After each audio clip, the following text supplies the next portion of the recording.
Bienvenidas y bienvenidos, gracias por estar en este programa hoy transmitiendo desde la casa del presidente de Uruguay, gracias al presidente José Mújica que nos permite hablar con usted en este programa. Bienvenido a esta emisión, gracias por estar aquí. Encantado.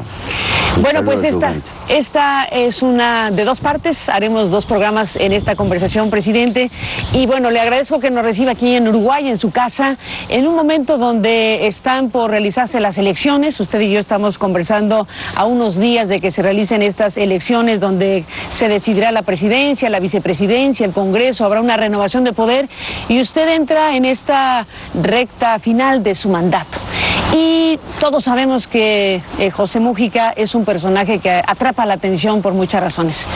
Déjeme empezar esta conversación preguntándole, ¿no le fastidia que los periodistas vengamos, como hemos venido, a preguntarle siempre sobre el presidente pobre, sobre su condición austera en la vida? Y yo lo pregunto porque es una pregunta inevitable, pero sé que se la hemos hecho una y mil veces. Casi al final de su mandato, ¿qué me dice de eso? En esto pienso como los aymara. Pobres son los que no tienen comunidad. Yo soy un hombre muy rico. Cuando salgo a la calle, muchísima gente me da su amistad, su compañerismo. Esa es la riqueza más grande que se puede tener.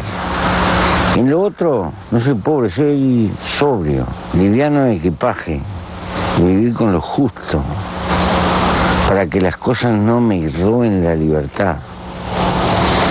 Porque si tengo muchas cosas, tengo que gastar mucho tiempo en cuidarlas, en complicarme la vida, en tener gente que le sirva, etcétera, etcétera. Y entonces no me queda el tiempo para hacer lo que a mí me motiva. No pretendo que otros piensen como yo, pero no puedo renunciar a esa manera de pensar, que es consecuencia de un larguísimo viaje. Y de darle mucho valor a las pequeñas cosas cotidianas, simples de la vida. ¿Le llama la atención que nos llame tanto la atención eso que usted dice en un hombre de poder, en un hombre que es presidente de su país? Porque las repúblicas se han desviado hace mucho tiempo. Las repúblicas vinieron en el mundo para decirle no a la monarquía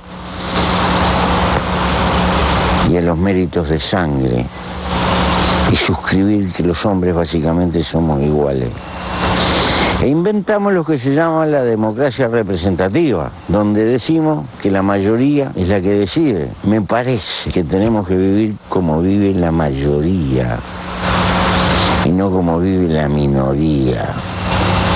Si los otros se desvían de la esencia del republicanismo, yo no tengo la culpa. O sea que el problema es de los otros. Es de los otros. Ese es el punto. Ese es el punto. Por eso llama la atención.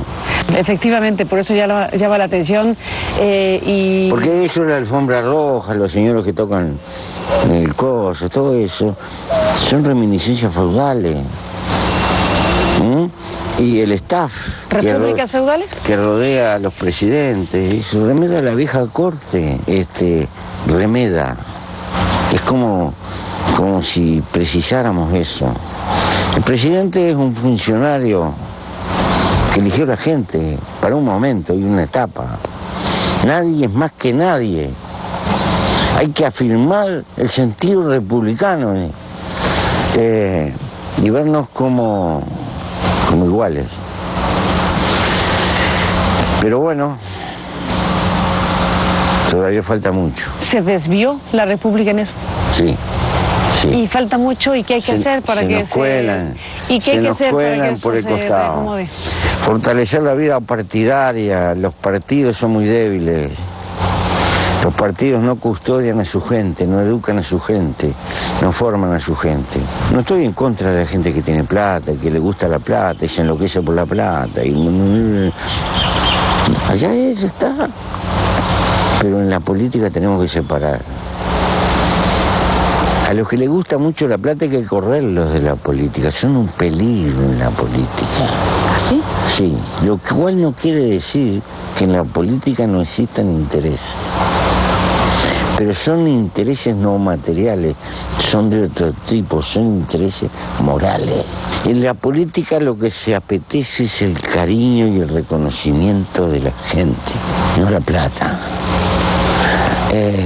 Los que les gusta mucho la plata, que se dediquen a la industria, al comercio, a multiplicar la riqueza. ¿Y qué pasa? Pero la política es la lucha por la felicidad de todos, de la polis. ¿Y qué efecto causa cuando a los que les gusta la plata o tienen plata se meten a la política y son parte de la política y operan en la política?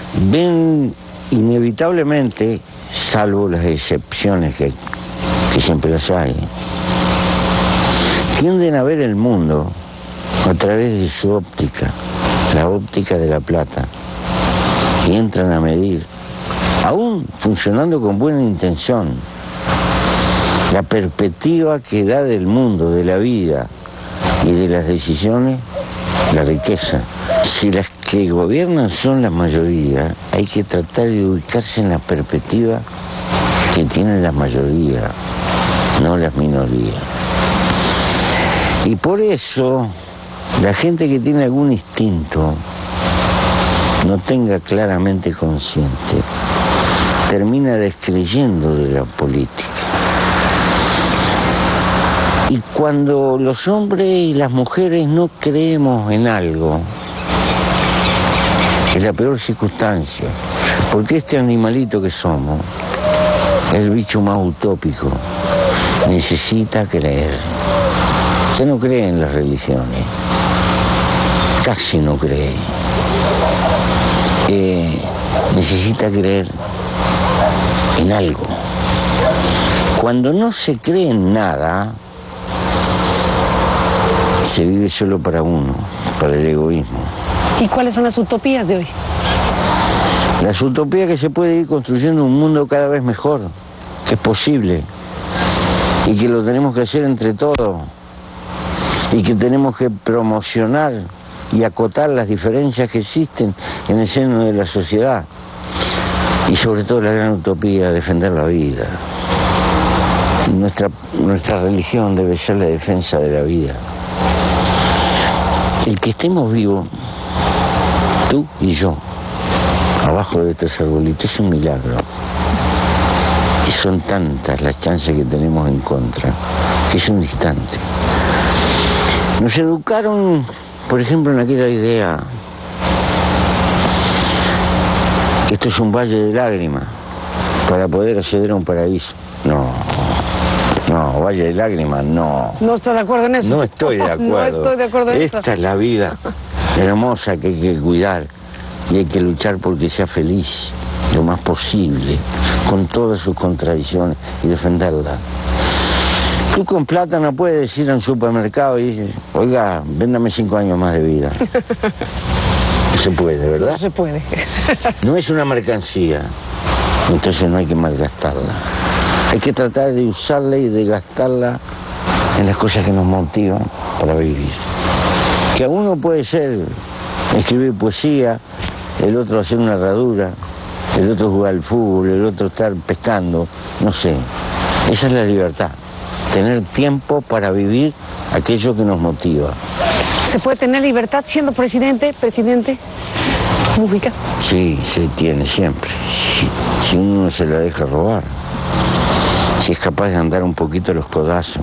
Para mí, caminar entre esos pastos, andar por ahí, por el campo, conversando con los yuyos, soy un poco panteísta. ¿Panteísta? Sí, para mí es mi libertad. Por eso ando ve que tengo un tajo acá, siempre... ¿Qué le pasó? Nada, me quemé. Pero es una quemada fuerte, ¿no? Sí, por no meterle... Pero siempre ando haciendo algo que puedo cuando tengo... usando las manos y eso. Mis manos no son de presidente, están medias deformadas. Presidente, con manos de trabajador, pero ha ejercido un poder a lo largo de este periodo que está en su fase final. Estamos en las elecciones el próximo marzo, terminará su mandato. ¿Qué pasó con usted siendo presidente? ¿Qué balance hace de su propia gestión? ¿Qué se pudo? ¿Qué no se pudo? Algunas cosas contribuimos fundamentalmente con el apoyo de la gente. ¿Qué le gustó más de pobres, menos pobres? Mucho menos pobres. ¿Qué números tiene? Menos indigentes. ¿Qué números tiene, presidente? 11% de pobreza, medio por ciento de indigencia. Hace 10 años teníamos 38. Se ha mejorado sustantivamente. Algunos dicen que viento de cola, porque los chinos decidieron comer y comprar mucho. Lo cierto es que el viento de cola dio en muchas partes y no se tuvieron esos logros. Un per cápita que anda en los $17.000. Lo más importante desde el punto de vista de la economía, una tasa de inversión cercana a los 25 puntos del PBI, en un país que crónicamente peleaba con Haití, el puesto más bajo de la inversión, andábamos en 12, 13, 14. Eso habla de una recuperación de la confianza.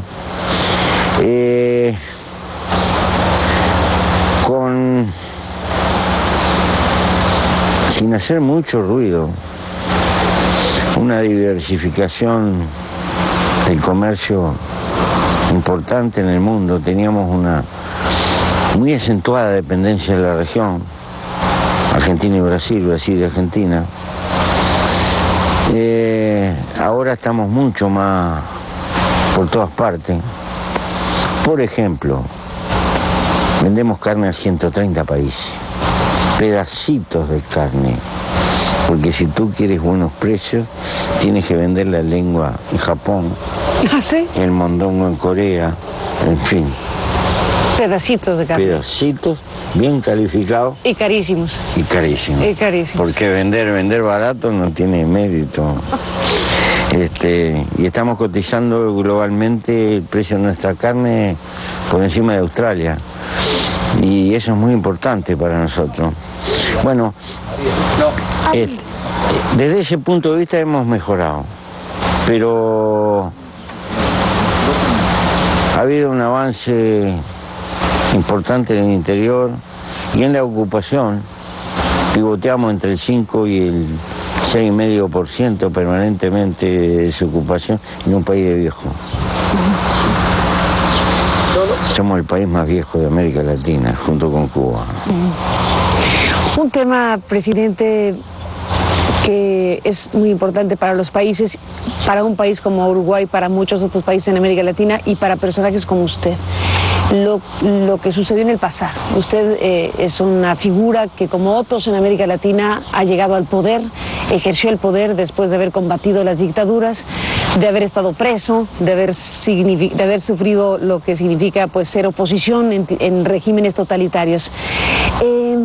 Los llamados delitos del pasado, ¿qué hacer con lo que sucedió? ¿Qué hacer con procesar o no procesar los delitos y los abusos que se cometieron a lo largo de la historia? Bueno, siendo ya poder. Nosotros, los delitos que se pudieron identificar han sido procesados. Pero hay una cuota de delitos no aclarados. ¿Alta? Para las dimensiones del Uruguay es alta. Si hacemos comparación, es bajísimo con otro. Pero para nosotros es alta. Porque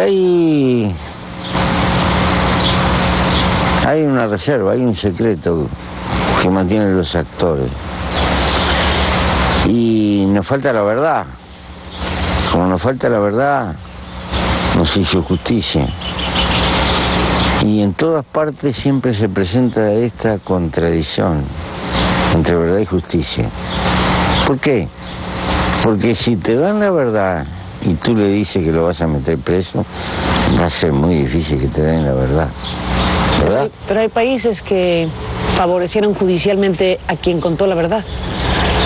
Se disminuyen las penas y se obtiene más verdad, y se obtiene la verdad. Exactamente, pero nosotros no hemos podido hacer eso. ¿Usted lo quiso hacer? Yo, en mi manera de pensar, si me dijeran la verdad no tengo más nada que castigar. Pero eso no es lo que piensa la mayoría de mi sociedad. ¿Qué quiere la mayoría de la sociedad? Quiere castigo. Y yo quisiera tener la verdad porque Ya el que se sepa la verdad es un castigo fuerte, muy fuerte. Pero no se obtuvo una cosa ni la otra. Hemos tenido algunos casos donde se pudo probar y están condenados. Pero los que se están yendo a la tumba se llevan su secreto. Y esta es una contradicción que la tenemos en el seno de la sociedad uruguaya. Para mí el camino era un poco el de Mandela. Si la gente se hace cargo de lo que se hizo, punto. No tengo más nada que cobrar. Pero te haces cargo públicamente. Y ese es el castigo. Pero eso es lo que piensa el presidente. Y como en tantas cosas verá que el presidente no manda. Ah, ¿qué tal? ¿Y de dónde más no manda el presidente? ¿En todo? En el poder económico y eso. Estoy acostumbrado a ver las limitaciones que tienen los presidentes, pero está bien. Peor sería que tuvieran el poder absoluto. Sería mucho peor. Pero este es porque un no tema... somos discretos con el poder. Este es un tema en donde usted no tenía interés en que se procesaran los delitos. Usted dice, con la verdad hubiera sido suficiente. ¿Era posible obtener la verdad con algún mecanismo? Yo pienso que la gente hubiera tenido mucho más coraje de decir. Mi posición no es tan desinteresada y no es tan humanística como puede parecer. Entonces, mi posición pretende ser inteligente desde el punto de vista político, porque en derredor de un ser existe una familia y yo quiero la paz y quiero la reconciliación de la sociedad hacia el futuro. Cuando estoy castigando el solcito de la familia, estoy castigando de hecho indirectamente a todos los planetas. Si le doy la alternativa de confesar la verdad y no lo meto preso, ese conjunto que rodea a cada uno no necesariamente se siente enemigo de la sociedad o del gobierno de turno. Es decir, podrá parecer renunciándose a la justicia, pero en mi humilde manera de pensar contribuye hacia la estabilidad futura. Lo otro puede dar la sensación de un sentimiento de venganza, que es peligroso, muy peligroso. Esto se lo dice un luchador social que estuvo años preso, que pasó las de Caín, que se comió plantón, que estaba atado con alambre cuando caía Saigón, y que era un bochinche tan grande que me enteré, porque no se podía ocultar en el propio cuartel, ¿verdad? Porque las cosas grandes no se pueden tapar. Bueno, estamos, decía yo, conversando días antes de que se realice esta elección en Uruguay. ¿Cuál es su análisis? ¿Cómo están las cosas aquí? ¿Cómo se encuentra la disputa política? Es notable el Uruguay. Yo creo que el esquema del punto de vista electoral, 10 gramos más, 10 gramos menos, pero no mucho más, está como en la elección pasada, en la cual yo gané. Al borde de lograr la mayoría parlamentaria, pero muy justo, y probablemente camino en una segunda vuelta, porque en Uruguay es muy exigente la segunda vuelta.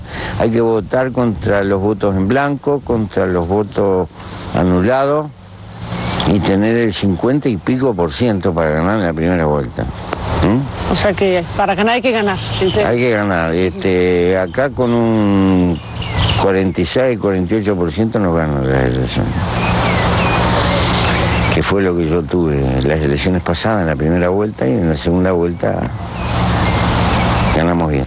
¿Y qué se juega en esta elección, además de los puestos para Uruguay? Se compone el Parlamento y la continuidad al frente del país, el proyecto de nuestra fuerza política, el Frente Amplio, que si tuviera que definirlo en términos esquemáticos, es una fuerza de izquierda mesurada, el tipo del PT en Brasil, con matices, pero que ha logrado el milagro de tener el Partido Comunista y la Democracia Cristiana, por ejemplo, dentro de esa alianza. Y se mueve en ese sentido. Entonces, discutimos mucho el programa que vamos a llevar, y ese programa es lo que llevamos entre todos. No quiere decir que no existan contradicciones y discusiones después, pero nadie escapa. Y es el partido más grande del Uruguay. ¿Y qué sigue para usted? Es temprano para decirlo porque faltan unos meses para el fin de su mandato, pero seguramente si la gente lo quiere, iré al Senado de la República, donde podría ser útil, sobre todo para la discusión interna dentro de la fuerza política. Mantener los equilibrios que acompañen seguramente al gobierno, si somos gobierno. En este lugar de Uruguay, a donde nos hemos trasladado para esta conversación, que le agradecemos al presidente José Mújica en su casa, aquí en este lugar que nos ha permitido compartir con él, y bueno, junto con Manuela, esta famosísima perra. Presidente, en esta segunda parte de la conversación, cuénteme de Manuela, porque bueno, es una perra... Es el integrante más fiel del gobierno. Es el integrante más fiel del gobierno. Perdí una patita hace años por acompañarme en el campo. ¿Qué le pasó a Manuela? Con una disquera y la corrieron unos perros, pero a partir de eso pasó a ser la mimosa número 1, y bueno. Y aquí está. ¿No se separa de usted? No. ¿Es integrante formal del gobierno o es informal su presencia? Es. Le pregunté, presidente, antes de despedirnos en la primera parte de esta conversación sobre América Latina, en la libertad de decir y de opinar de un hombre como usted, ¿qué piensa de América Latina con sus luces, sus sombras, sus gobiernos, sus personajes? Decía un amuno por ahí que nunca estuvo en América, una observación genial, que cada puerto importante había terminado generando un país. Soy de los que piensa que somos una especie de patria común descoyuntada, que la nación está por hacerse todavía. Hicimos muchos países porque fracasamos en construir la nación. Es una deuda pendiente. Al fin y al cabo, hablamos básicamente la misma lengua y tenemos alguna tradición en común. La Iglesia Católica, una de ellas, se lo dice un ateo. Le tengo respeto político a la Iglesia Católica. Bueno, pero surgieron las repúblicas, cada cual por su lado mirando a Europa, mirando a Estados Unidos, y casi de espalda entre nosotros mismos. Vivíamos en un continente a espalda los unos de los otros. Y ahora, como un milagro en estos años, o por necesidad, o por peso indirecto de la globalización, empezamos a mirarnos. Y hoy tenemos una América Latina donde pensamos distinto los gobiernos, pero somos capaces de tomar medidas rápidas en conjunto, como si respondiéramos a un compás. Y hasta tenemos franqueza, bonomía y amistad entre los gobiernos. Y es una cosa que nunca hemos tenido. Nos empezamos a acercar.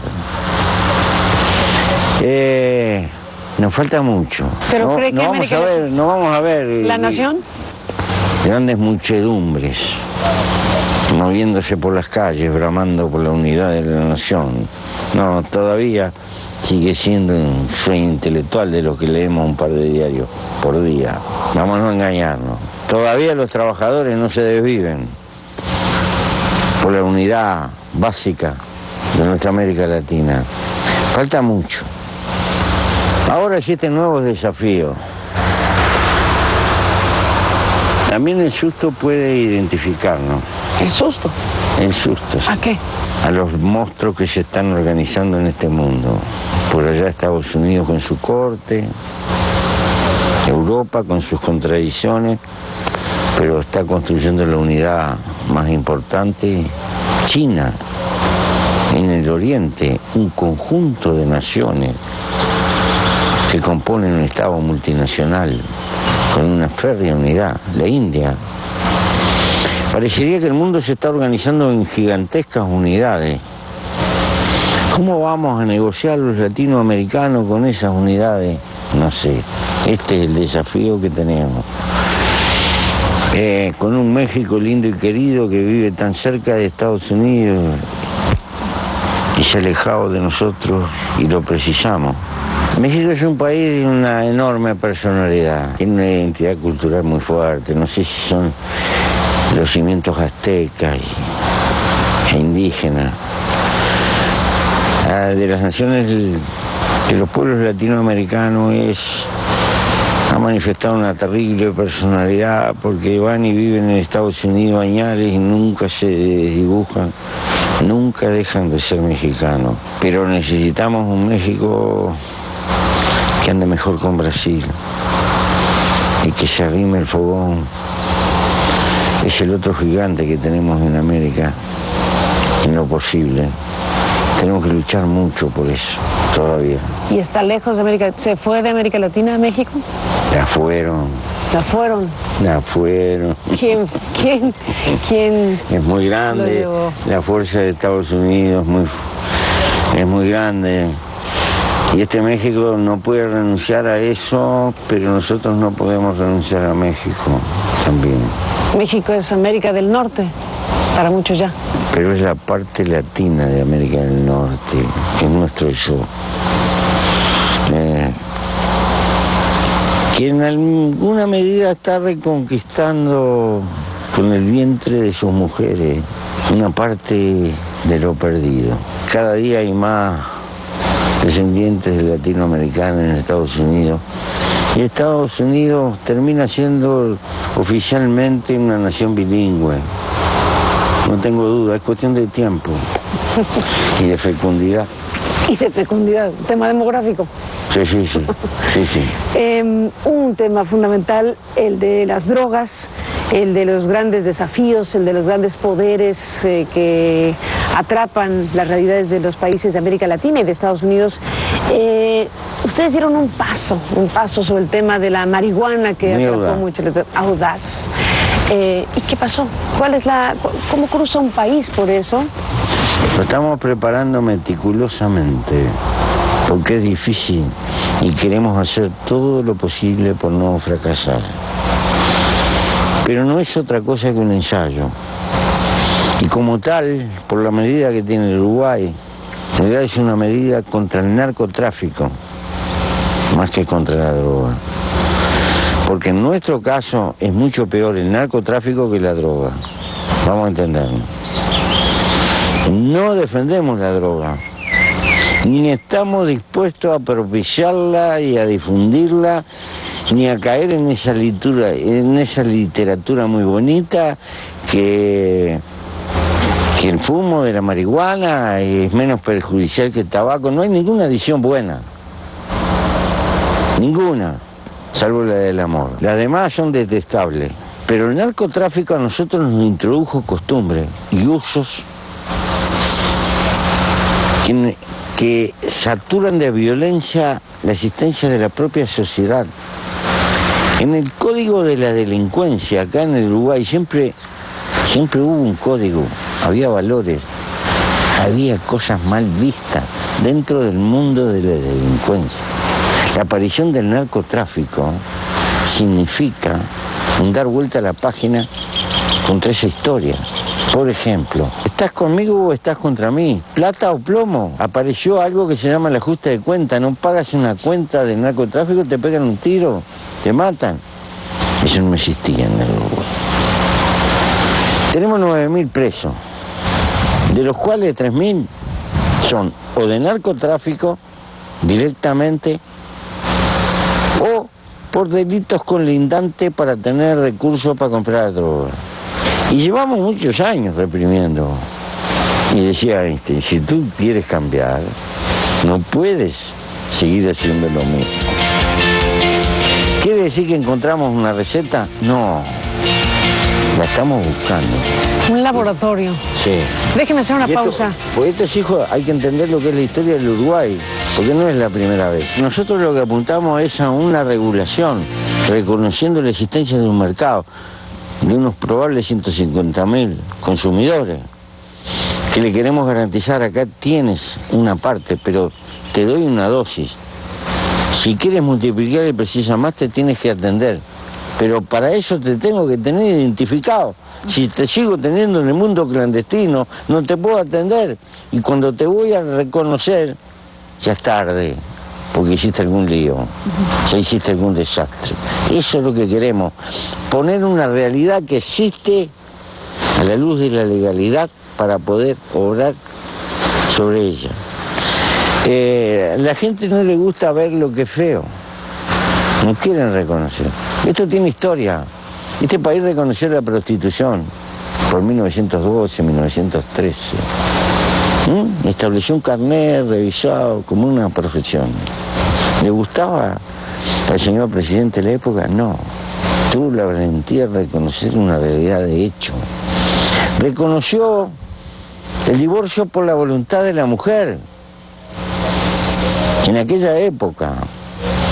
Nacionalizó el alcohol de boca, no se le ocurrió la ley seca, como hicieron después, 20 años después en Estados Unidos. No, dijo, si lo queremos prohibir es peor. El Estado fabricaba un buen alcohol de boca, caña, grapa, etc. ¿Viste? Y se lo vendía a la gente, lo cobraba caro, no entregaba alcohol de madera, que era lo peligroso que se hacía en la época, y sacaba recursos para atender la salud pública. Fundó una universidad femenina para que las familias conservadoras se animaran a empezar a mandar a sus hijas a estudiar. Inventó la ley de la silla. ¿Cuál es esa? Las mujeres que atendían el comercio, el derecho a tener una silla para sentarse. Es una cantidad de cosas. Entonces, nosotros somos, y además de la Argentina expulsaban a los dirigentes sindicales anarquistas y él los recogía, les daba asilo acá en el Uruguay. Entonces, nosotros venimos de esa tradición. Si no se conoce un poco nuestra historia, claro, como somos un país pequeño, no incidimos. Si hubiéramos sido un país multitudinario, tal vez se diría hoy la socialdemocracia se fundó en el Uruguay. Fieles a esa historia, nosotros, a este problema de la droga, decidimos enfrentarlo, es decir, tratar de robarle el mercado al tráfico ilegal. La droga que más se consume es la marihuana acá. Y estamos en eso. ¿Y cómo van? Estamos trabajando mucho porque se van a instalar varios productores en un predio que le asignamos nosotros para tenerlo controlado. Van a producir unos clones, cosa que lo podamos identificar, tener análisis molecular. Y lo vamos a vender con un servicio donde la gente va a estar registrada, pero no a la luz del día, utilizando los mismos mecanismos de secreto de lo financiero. Pero de tal manera que tú, si estás registrada, vas a un comercio, pones el dedo y no tienes que poner más nada. Y puedes comprar la cuota que te corresponde. ¿Y el Estado lo sabe y te identifica y te ubica? El Estado te tiene identificado, te tiene con garantía y con secreto.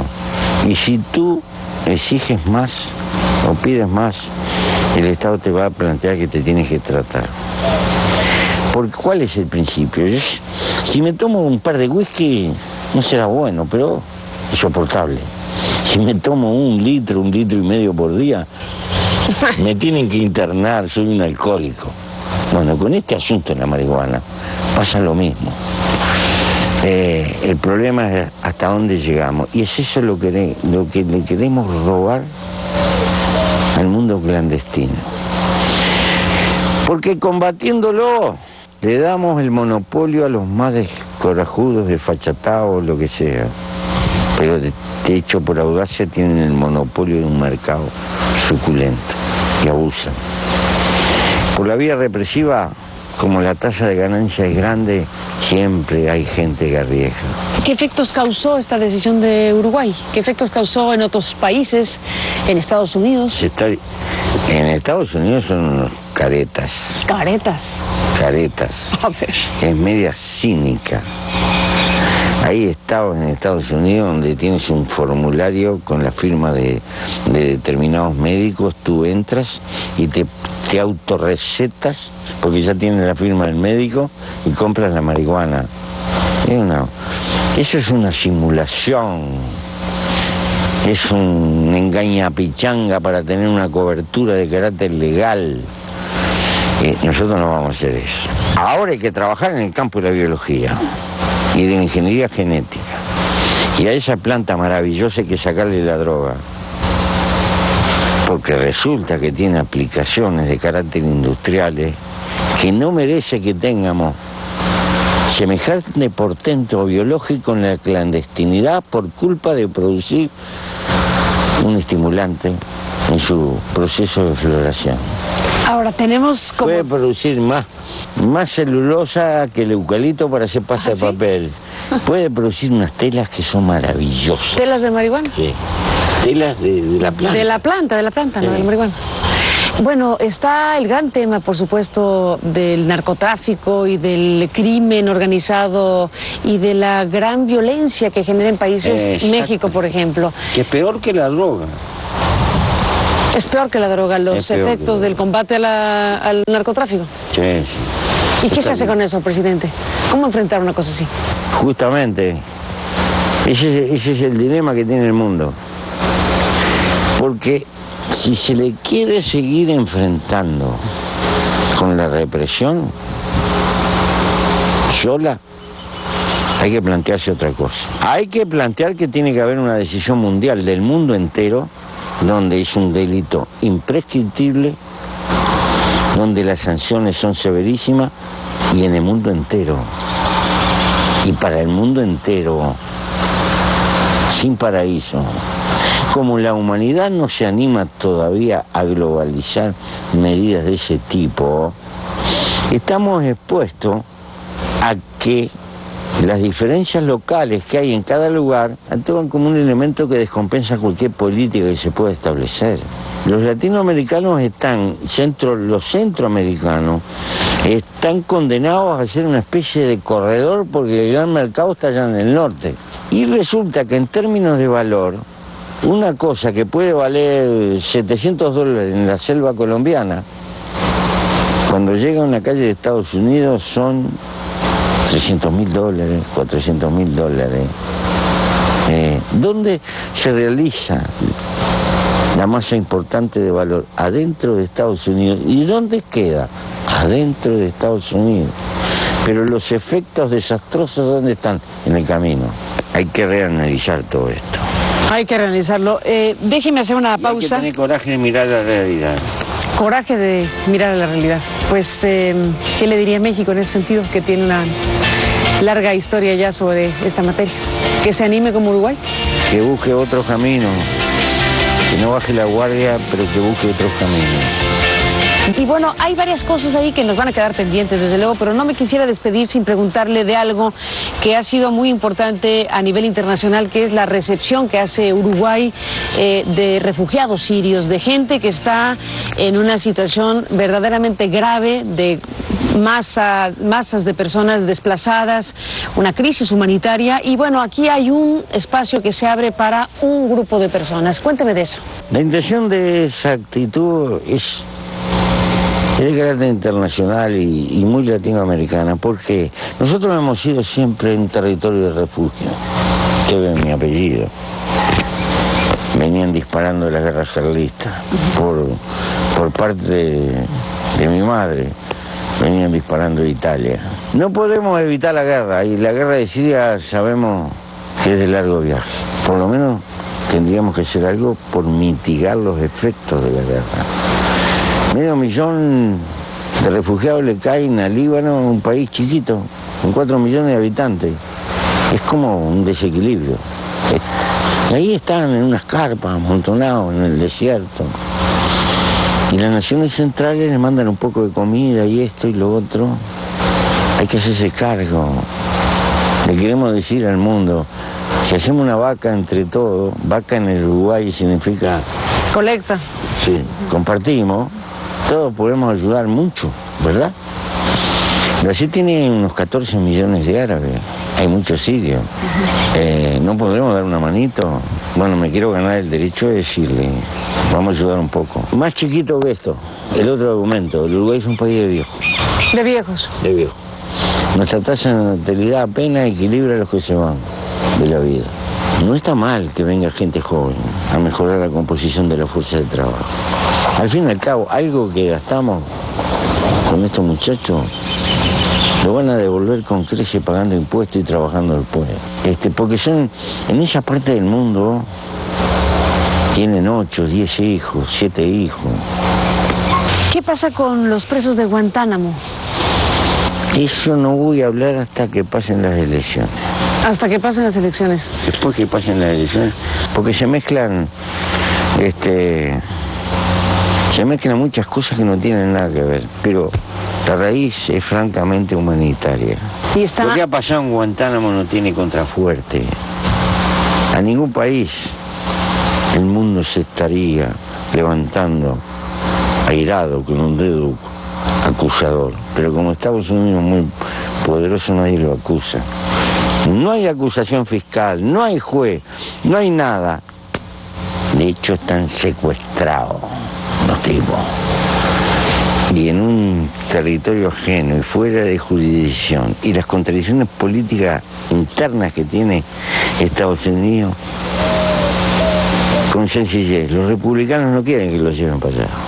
Con sencillez. Porque atarían como una vergüenza las decisiones que tomó en su momento Bush. Y eso sería un costo político. Entonces los tipos que siguen ahí. Claro, Estados Unidos ya tiene antecedentes. Yo cuando fui a hablar con Obama, abogué por un preso que tiene 35 años preso y no por hechos de sangre. Un puertorriqueño que está como olvidado. Ahí. Las democracias a veces no son tan democracia y el Estado de Derecho no es tan Estado de Derecho. Pero bueno, ya vamos a salir cuando pasen las elecciones estas. Un hombre como usted, en el momento que le toca vivir, ¿cuáles son sus temas principales? ¿Qué asuntos lo mueven hoy por hoy en su existencia? Tengo varios planos. Allí enfrente hay un galpón grande que lo va a ver. No se vaya. Ahí vamos a hacer una escuela industrial del Estado para enseñar el oficio de la granja, de la tierra, de la verdura, de plantar los tomates, de todo eso a los muchachos del barrio. Y en eso voy a tener entretenida parte de mi vejez. Y porque me gustan las cosas prácticas. Y bueno, y alguna lucha social vamos a tener por ahí, seguramente no podemos escapar, como dice Tirso Molina, genio y figura hasta la sepultura. Genio y figura hasta la sepultura. Presidente, gracias por esta conversación. Gracias a usted que nos permitió acompañarle en este segundo programa. Pásela bien, gracias por recibirnos y hasta la próxima.